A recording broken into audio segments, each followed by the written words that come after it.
নমস্কার বন্ধুরা, সকলকে স্বাগত জানাচ্ছি। আজকে আবারও একটি সুস্বাদু তরকারি রেসিপি নিয়ে চলে এসেছি। আজকে বানাচ্ছি ছোট চিংড়ি মাছ দিয়ে গাঠি কচুর তরকারি। ভাত রুটি দুইয়ের সাথেই এই রেসিপিটা দারুণ লাগে খেতে। চলুন তাহলে রেসিপিটা দেখে নেওয়া যাক। রান্নাটা করার জন্য এখানে গাঠি কচুগুলোকে আমি ভালো করে 2-3 বার জল পাল্টে ধুয়ে নিয়েছিলাম, যেহেতু গায়ে মাটি লেগে থাকে। ভালো করে কচুগুলোকে ধুয়ে নিয়ে তারপর একটু মুছে নিয়েছি। এখন ছুরির সাহায্যে বা বটির সাহায্যে এর খোসাগুলোকে আমাদের ভালো করে ছাড়িয়ে নিতে হবে। আর খোসা ছাড়ানো হয়ে গেলে এগুলোকে আমরা যেরকম ছোট সাইজ করে কেটে নিতে চাই, মানে 2 খণ্ড করে বা 4 খণ্ড করে সেইভাবে কেটে নিতে হবে। যদি মনে হয় কচুর গায়ে একটু আধটু খোসা লেগে রয়েছে, সেগুলোকে মুছে নিতে হবে।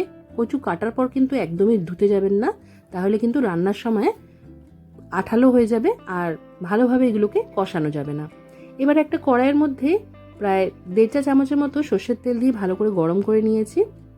সর্ষের তেলটা যখন ভালো করে গরম হয়ে যাবে, তখন এর মধ্যে আগে থেকে নুন হলুদ মাখানো চিংড়ি মাছগুলো দিয়ে 3-4 মিনিটের জন্য মাঝারি আঁচে ভেজে নিতে হবে।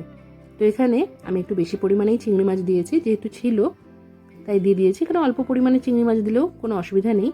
আজকে এই একটা তরকারি দিয়েই ভাত খাওয়া হবে, তাই একটু বেশি পরিমাণেই চিংড়ি মাছ দিয়েছি। এবার চিংড়ি মাছটাকে মাঝে মাঝেই এরকম নাড়াচাড়া করতে করতে 3-4 মিনিট সময় ধরে এটাকে আমরা ভেজে নেব। তো এখানে চিংড়ি মাছ ভাজা হয়ে গেছে। এবার এগুলো আমি কড়াই থেকে তুলে নিচ্ছি। চিংড়ি মাছগুলো তুলে নেওয়ার পর এবার কড়াইয়ের মধ্যে বাকি রান্নার জন্য তেল দিয়ে দিতে হবে। তো এখানে মোটামুটি 3 টেবিল চামচের মতো সর্ষের তেল দিয়ে দিয়েছি। তেলটাকে একটু গরম করতে দিয়ে এর মধ্যে দিয়ে দিতে হবে কালো জিরে ফোড়ন। এই রান্নাতে আজকে আমি কালো জিরে ব্যবহার করছি, আপনারা চাইলে গোটা জিরে ফোড়নও দিতে পারেন। তো 1/2 চা চামচের মতো এখানে কালো জিরে ফোড়ন দিয়েছি। তারপর দিয়ে দিয়েছি 3টে চিরা কাঁচা লঙ্কা। আর কাঁচা লঙ্কাগুলো তেলে দেওয়ার পর যাতে না ফাটে, তার জন্য এই সময়ই পুরো রান্নার আন্দাজ করে আমি নুন দিয়ে দিলাম 1.5 চা চামচের মতো। আর দিয়ে দিয়েছি 1 চা চামচ হলুদ গুঁড়ো।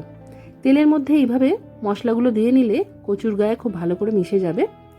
এবার একটু কালারের জন্য এখানে কাশ্মীরি লঙ্কার গুঁড়ো দিয়েছি, যেহেতু ঝালের জন্য ফোড়নে আমি চিরা কাঁচা লঙ্কা দিয়েছি আর গুঁড়ো লঙ্কা ব্যবহার করলাম না। সব মশলা তেলে ভালো করে মিশিয়ে নিয়েছি। এবার পরিষ্কার করে এইভাবে কেটে রাখা কচুগুলোকে এর মধ্যে দিয়ে দিলাম। কচুটা সব মশলার সাথে ভালো করে মিশিয়ে নিতে হবে। মোটামুটি এইভাবে এটাকে 2-3 মিনিটের জন্য ভেজে নিতে হবে। এখন 2 মিনিট পর এর মধ্যে আমি দিয়ে দিচ্ছি জিরের গুঁড়ো 1 চা চামচের মতো। তার সাথে দিয়ে দিচ্ছি আদা বাটা। এখানে প্রায় 1/2 ইঞ্চি সাইজের একটা আদাকে অল্প জল দিয়ে বেটে নিয়েছিলাম, সেটা দিয়ে দিলাম। আদা বাটাটা দেওয়ার পর ভালো করে মিশিয়ে নিয়ে এটাকে আরও 1 মিনিটের মতো কষিয়ে নিতে হবে। এর থেকে যে কাঁচা গন্ধটা আছে সেটা চলে যাবে। এবার আমরা আঁচটা একদম কমিয়ে দিয়ে এটা ঢাকা দিয়ে 4-5 মিনিটের জন্য এইভাবেই রান্না করে নেব। এতে করে কচুগুলো অনেকটাই নরম হয়ে যাবে। এখন 4-5 মিনিট পর ঢাকাটা সরিয়ে রেখে এটাকে আরেকবার নাড়াচাড়া করে দিচ্ছি। কচুগুলো খুব সুন্দরভাবে ভাজা হয়ে গেছে। এবার এর মধ্যে আমরা দিয়ে দেবো জল। আর জল এখানে আমি রুম টেম্পারেচারে রাখা জলই ব্যবহার করছি, আপনারা চাইলে উষ্ণ জলও দিতে পারেন। জলটা একটু বেশি করে দিয়েছি, যেহেতু কচুগুলো এই জলের মধ্যেই সেদ্ধ হবে। এখানে আমরা এই সময় কচুটা চেক করে নেব যে কতটা সেদ্ধ হয়েছে। আধ সেদ্ধ হয়ে গেছে, আরও কিছুক্ষণ এটাকে সেদ্ধ করলে কচুগুলো খুব সুন্দরভাবে মিশে যাবে। এবার আমরা যে চিংড়ি মাছটা ভেজে রেখেছিলাম সেটাও দিয়ে দিলাম।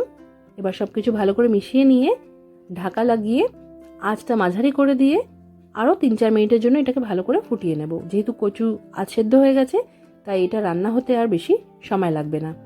তো এখন 3-4 মিনিট পর ঢাকাটা সরিয়ে রেখে ভালো করে সব কিছুকে মিশিয়ে নিচ্ছি। আর কয়েকটা কচু এইভাবে খুন্তির সাহায্যে কেটে এই গ্রেভির মধ্যে মিশিয়ে নিচ্ছি।